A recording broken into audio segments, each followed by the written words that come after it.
अबको हाम्रो यो नेक्स्ट टपिक भनेको कम्प्युटर इन्स्ट्रक्सन भन्ने छ। कम्प्युटर इन्स्ट्रक्सन तीनटा टाइपको हुन्छ, यो फिगरमा हेर्न सकिन्छ है। There are 3 types of computer instructions we can see in this figures. एउटा भनेको मेमोरी रिफरेन्स इन्स्ट्रक्सन, अर्को भनेको रेजिस्टर रिफरेन्स इन्स्ट्रक्सन, अर्को भनेको इनपुट आउटपुट इन्स्ट्रक्सन। हामीले रेजिस्टरको अर्गनाइजेसन पढ्यो, तिनीहरू कसरी कम्युनिकेट गर्छ एकअर्कासँग पढ्यो। अब जुन कमान्ड जान्छ त्यो इन्स्ट्रक्सन रेजिस्टरको जुन पोर्सन हुन्छ त्यो एक्जिक्युट हुनुभन्दा अगाडि त्यसको बेसिक फर्मेट के छ त अझै डिटेलमा पढ्छौँ। पहिलाको च्याप्टरमा हामीले इन्स्ट्रक्सन फर्मेटमा अपकोड अपरेन्ड पढेको थियो। ओके, अब त्यो अपकोड र अपरेन्ड भन्ने जुन एउटा कन्सेप्ट हो त्यसबाट पनि अझै एक लेभल हायर जाउँ कम्प्युटरको इन्स्ट्रक्सनमा। So there are 3 kinds of instruction. They are memory reference instruction, register reference instruction, अनि अर्को भनेको के हो त input output instruction. Memory reference इन्स्ट्रक्सनमा यहाँ हेर त यो हाम्रो नर्मल फर्मेट हो, हामीले पहिल्यै पढेको जस्तो। हाम्रो चाहिँ 12 बिट भनेको के हुन्छ त अपरेन्डको मेमोरी लोकेसनलाई इन्डिकेट गर्ने, दिस 12 बिट्स। अनि यो बाँकी रहेको 4 बिट भनेको के हुन्छ त हाम्रो अपरेसन बिट हुन्छ, जसमा यो आई भन्ने बिट भनेको के हो त मोड बिट हो। ओके, मोड बिट भनेको 0 भयो भने डाइरेक्ट एड्रेसिङ हुन्छ, 1 भयो भने के हुन्छ त इनडाइरेक्ट एड्रेसिङ हुन्छ। Therefore it is called address mode bit. And then opcode use हुन्छ। Now it defines the operation, कस्तो खालको अपरेसन गर्ने भनेर यो अपकोडले डिफाइन गर्छ। सो यदि यो अपकोड सँगसँगैको अपरेन्ड भनेको डाइरेक्ट यो अपरेन्डको अपरेसन गर्ने कि यो अपरेन्डको इफेक्टिभ एड्रेस फेच गरेर यो अपरेसन गर्ने भन्ने कुरा यो दुईटाको कम्बिनेसनले रिप्रेजेन्ट गर्छ। सो यो 0 भयो भने डाइरेक्ट हुन्छ, 1 भयो भने इनडाइरेक्ट एड्रेस हुन्छ। अब यो अपकोड जुन हुन्छ 3 बिटको, यसको भ्यालु भनेको 000 देखि लिएर 110 सम्म मात्रै हुन्छ। Because 111 is reserved for register reference instruction and input output instruction. Memory reference instruction therefore is limited to only 7 instruction हाम्रो केसमा। ओके, 000 देखि लिएर 110 सम्म 7 वटा खालको इन्स्ट्रक्सन हुन्छ है। त्यसमा चाहिँ जुन यो मोड बिट छ, मोड बिट 0 र 1 गरेर 14 वटा इन्स्ट्रक्सन हुन्छ, 14 वटा खालको डाइरेक्ट इनडाइरेक्ट मिलाएर इन्स्ट्रक्सन हुन्छ। सो मेमोरी रिफरेन्स इन्स्ट्रक्सनलाई मेमोरी रिफरेन्स किन भनियो त because it requires the reference of operand in the form of memory address. Therefore this is called memory reference instruction. And then next is register reference instruction.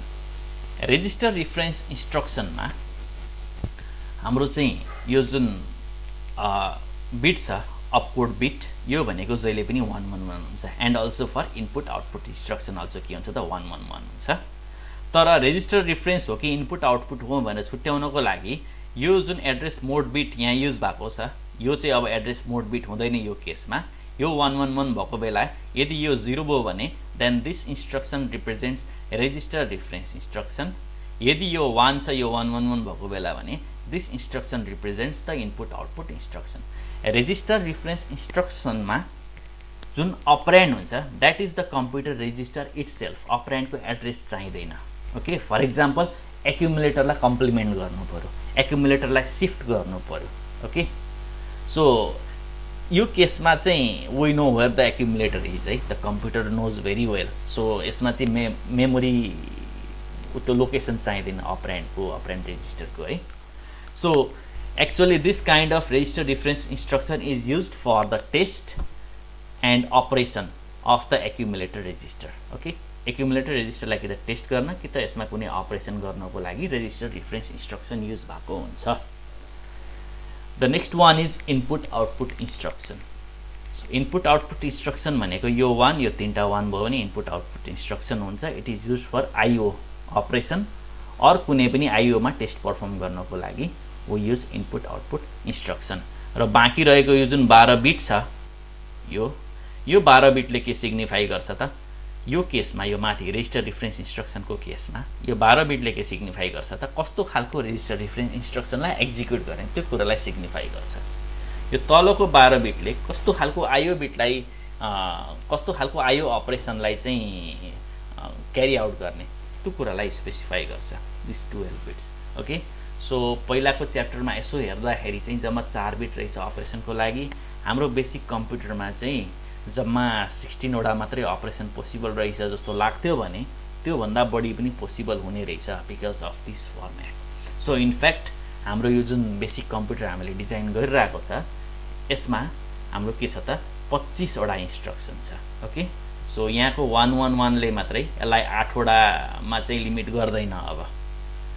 So we can extend है by the use of register difference and input output instruction. So अब यो topic यी conclude हुन्छ। अब नेक्स्टमा चाहिँ के छ भन्दाखेरि कम्प्युटरको इन्स्ट्रक्सन सेट कम्प्लिटनेस छ, यही टपिकमै छ अर्को सब टपिक। इन्स्ट्रक्सन सेट यो कम्प्लिटनेस भने के हो त भन्दाखेरि कुनै पनि प्रोसेसरको एउटा कम्प्लिट इन्स्ट्रक्सन सेट दियो भने एउटा नर्मल प्रोग्रामरले चाहिँ जनरल पर्पज मेसिन ल्याङ्ग्वेज प्रोग्रामहरू डेभलप गर्न सक्छ। So that program is known to be computable है। They can evaluate any kind of function that is known to be computable by using those instruction set. So अब कुनै पनि instruction set complete हुनको लागि so these are the type of instruction set we have to provide. So first is arithmetic, logical and shift इन्स्ट्रक्सनहरू हामीले provide गर्नु पर्यो। अर्को भनेको instruction for moving information to and from memory and processor register. यो भने के हो त मेमोरीबाट प्रोसेसरमा डेटा लाउने, प्रोसेसरबाट मेमोरीमा डेटा स्टोर गर्ने। LDAX STAX भन्ने इन्स्ट्रक्सन तिमीले माइक्रो प्रोसेसरमा पढिसकेको छ, त्यस्तो खालको चाहिने रहेछ। यो पनि माइक्रो प्रोसेसरमा पढिसकेको छ तिमीहरूले। यो है एकुमुलेटरमा different kind of arithmetic, logical, shift अपरेसनहरू गर्ने। Okay, next is program control instruction together with instruction that checks the status condition. Program control instruction भनेको कस्तो हो त हाम्रो चाहिँ जम्पिङ, जुन प्रोग्रामको सिक्वेन्स छ त्यसलाई कन्ट्रोल गर्ने instruction, as well as the instruction that checks the status condition. यो भने के हो त क्यारी चेक गर्ने, ओभरफ्लो चेक गर्ने, नेगेटिभ भ्यालु चेक गर्ने, जिरो भ्यालु चेक गर्ने। Okay, so jump on zero भन्ने पनि हाम्रो इन्स्ट्रक्सन हुन्छ कहिलेकाहीँ। त्यस्तो खालको चेकिङ इन्स्ट्रक्सनहरू पनि चाहियो इन्स्ट्रक्सन सेट कम्प्लिट गर्नको लागि। अनि अर्को प्रोग्राम सेट, यो प्रोग्रामलाई कन्ट्रोल गर्ने इन्स्ट्रक्सन पनि चाहियो प्रोग्रामको फ्लोलाई। Next is input output instruction. Input output instruction भनेको बाहिरबाट इनपुट लिने एन्ड देन इनपुट आउटपुट डिभाइसमा दिने। ओके, आउटपुट डिभाइसमा दिने, that is the input output instruction. यी सबै इन्स्ट्रक्सन भयो भने के हुन्छ त हाम्रो इन्स्ट्रक्सन सेट कम्प्लिट हुन्छ।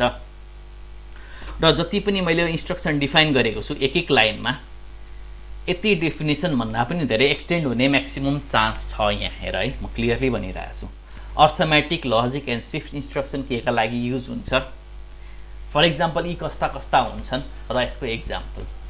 सिमिलरली यो जुन छ प्रोसेसरबाट मेमोरीमा डेटा हाल्ने, स्टोर गर्ने, मेमोरीबाट प्रोसेसरमा डेटा ल्याउने, यस्तो खालको इन्स्ट्रक्सनहरू पनि कति टाइपका छन्, कतिखेर युज हुन्छन् त्यो कुरा पनि हामी लेख्न सक्छौँ।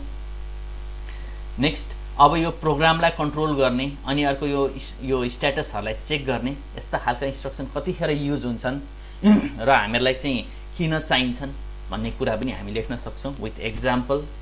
अनि अर्को इनपुट आउटपुट इन्स्ट्रक्सन किन चाहिन्छ, कतिखेर युज गरिन्छ, यसका एक्जाम्पलहरू यो पनि लेख्न सक्छौँ।